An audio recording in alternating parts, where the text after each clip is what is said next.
शेतकरी बंधूंनो, शिवाजी गायकवाड कृषी मित्र चॅनलमध्ये आपलं सर्वांचं स्वागत आहे. आज मी तुम्हाला एक हरभरा पिकाबद्दल थोडक्यात माहिती सांगणार आहे. पण तत्पूर्वी सध्या सर्व शेतकऱ्यांचे कामे शेतामध्ये चालू असतील. त्यामध्ये सर्वप्रथम कोण सोयाबीन काढत असेल, कोणाचं सोयाबीन काढायचं झालं असेल, किंवा कोण सोयाबीन झाकून ठेवलं असेल, किंवा कोण सोयाबीन भरडून ठेवलं असेल. आणि काही शेतकऱ्यांचं सध्या रुटर किंवा कुळव किंवा आणखीन कुठली मशागत चालू असेल.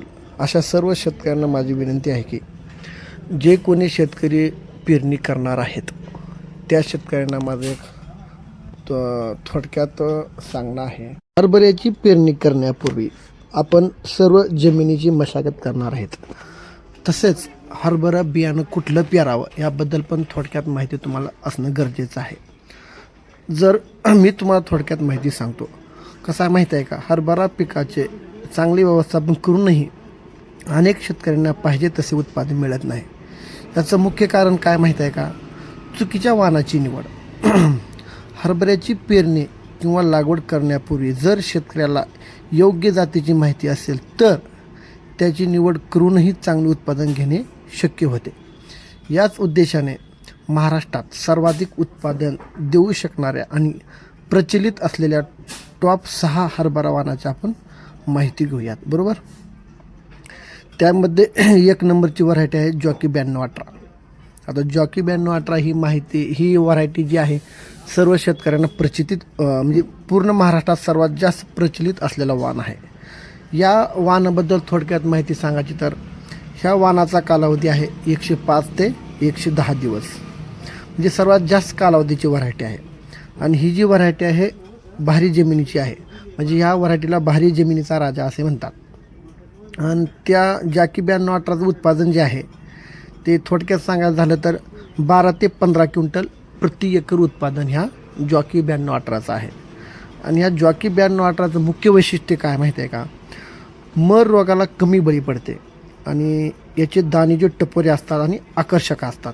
हे झालं जॉकी 9218. दुसरा वाण आहे विजय. विजय वाणाबद्दल थोडक्यात माहिती सांगतो तुम्हाला. ज्या शेतकऱ्यांची हरभऱ्याची पेरणी उशिरा होते त्यांच्यासाठी हा वाण उत्कृष्ट आहे. कारण हा वाण जो आहे तो कमी कालावधीचा आहे, त्यामुळे शेतकरी ह्या बियाण्याची पेरणी उशिरा करतात. याचा कालावधी आहे 3 महिने, म्हणजे जवळपास 90 ते 95 दिवसामध्ये हा वाण येतो. म्हणजे उशिरा पेरणीसाठी उत्तम व्हरायटी आहे. आता विजयचं उत्पादन जे आहे ते 12 ते 15 क्विंटलच आहे. आणि विजय या व्हरायटीचं मुख्य वैशिष्ट्य म्हटलं तर मर रोगाला कमी बळी पडते आणि याच्या शेंगामध्ये 2 दाणे असतात. विजयबद्दल थोडक्यात माहिती झाली. तिसरा वाण आहे दिग्विजय. दिग्विजयबद्दल तुम्हाला थोडक्यात सांगतो. दिग्विजय हा वाण जसं आपण जॉकी 9218 आहे तसाच त्या ठिकाणी त्याचं उत्पादन असतं. म्हणजे जॉकी 92 उत्पादन दिग्विजय पण ह्या वाणाचं आहे. दिग्विजय वाणाचं उत्पादन थोडक्यात 10 ते 12 क्विंटल आहे.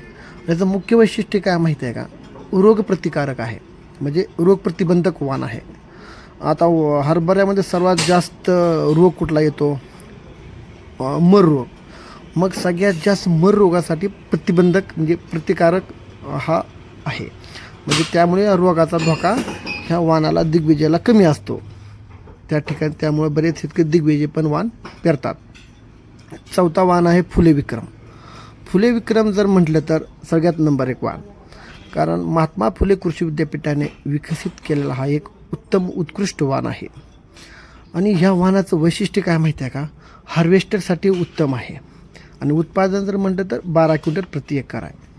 ह्या वाणाचं मुख्य वैशिष्ट्य कसं आहे माहिती आहे का, हा वाण उंच वाढतो आणि याला जमिनीपासून उंच शेंगा लागतात. त्यामुळे हार्वेस्टर काढणीयंत्राने हे काढणी करता येते. हे सोपे जाते, हार्वेस्टरमुळे काढण्यासाठी सोपे जाते. असं पाण्याची उत्तम चांगली सोय असेल तर हा वाण उत्कृष्ट आहे. एक 5 नंबरचा एक वाण आहे. आता आपल्याकडल्या शेतकऱ्याला बऱ्याच शेतकऱ्याला याबद्दल माहिती नाही. तो वाण आहे दप्तरी 21. बरोबर. ह्या वाणाबद्दल तुम्हाला थोडक्यात सांगतो. हा वाण विशेषतः मर रोगाला प्रतिबंधक आहे.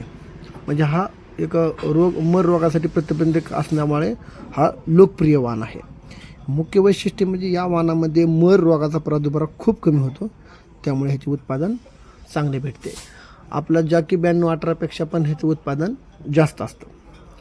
आता नंतर जर तुम्ही एक वाहन घेतला तर 6 नंबरचा म्हणतात तर चिराग, आणि अंकुर कंपनीचा चिराग जो आहे हा शेतकऱ्यांच्या भरवशाचा वाण आहे. याबद्दल थोडक्यात माहिती अशी की हा वाण जो आहे महाराष्ट्रात खूप प्रचलित आहे. अनेक शेतकरी अनेक वर्षापासून याची लागवड करून सातत्याने उत्पादन घेत असतात. आपण तुम्हाला थोडक्यात एक 6 व्हरायटीबद्दल सांगितलेलं आहे. हे 6ही व्हरायटी एकदम उत्कृष्ट व्हरायटी आहेत. आणि जर तुम्हाला टोकन करायचं असेल तर तुम्ही टोकन करू शकता, पेरणी करण्यासाठी पेरणी करू शकता. जर तुम्हाला पेरणी करायची असेल तर प्रत्येक वाणाचं एकच सीड रेट किंवा तुम्ही एकच म्हणजे 30 किलो बियाणं तुम्ही घेतलं पाहिजे. म्हणजे सीड रेट थोडक्यात मला इंग्लिशमध्ये सांगितलं तर सीड रेट प्रत्येक बियाणं घ्या. 6मधलं कुठलाही वाण घ्या. तुम्ही जर एकरी जर बियाणं घेणार असाल तर 30 किलो एकरी पेरा. जर तुम्हाला टोकन यंत्रानं करायचं असेल तर एकरी 10 किलो बियाणं लागतं. आणि पेरणीसाठी तुम्ही खात जर म्हटला तर तुम्ही खात मार्केटमध्ये जो उपलब्ध असेल तो घेऊ शकता. त्यामध्ये 20-20-013 आहे, DAP आहे, 10-26 आहे, 24-24 आहे, 12-32 आहे. कुठलाही जो उपलब्ध तुमच्या भागात जो उपलब्ध आहे सहजासहजी उपलब्ध होऊ शकतो तो तुम्ही खात पेरा. आणि सर्वात महत्त्वाचं म्हणजे तुम्ही बी पेराच्या आधी सीड ट्रीटमेंट बीज प्रक्रिया करणं गरजेचं आहे. बीज प्रक्रिया करत असताना तुम्ही कीटकनाशक आणि बुरशीनाशक मिश्रित असलेलं बीज प्रक्रिया करा. कारण कसं आहे आपल्या भागामध्ये अतिवृष्टी झाल्यामुळे खूप पाऊस झाल्यामुळे जमिनी गच्च झाल्या आहेत. त्यामुळे तुम्ही पेरल्यानंतर पूर्णपणे जमीन मोकळी होणार आहे, ओला वाटणार आहे आणि त्यामध्ये बुरशीचं आणि कीटकाचं प्रमाण वाढणार आहे. त्यामुळे बियावर अर्जंट अटॅक करतील. त्यामुळे तुम्ही बीज प्रक्रिया करणं गरजेचं आहे. आणि इतर गोष्टी तुम्हाला मी आहे सांगत राहीन. आता हरभऱ्याविषयी तुम्हाला संपूर्ण माहिती झालेली आहे. जर तुम्हाला काही अडचण आली तरी तुम्ही आपल्या चॅनलला सबस्क्राईब करा. कोण केलं नसेल तर आता लगेच सबस्क्राईब करा, फॉलो करा आपल्याला. मी कृषी मित्र शिवाजी गायकवाड. धन्यवाद.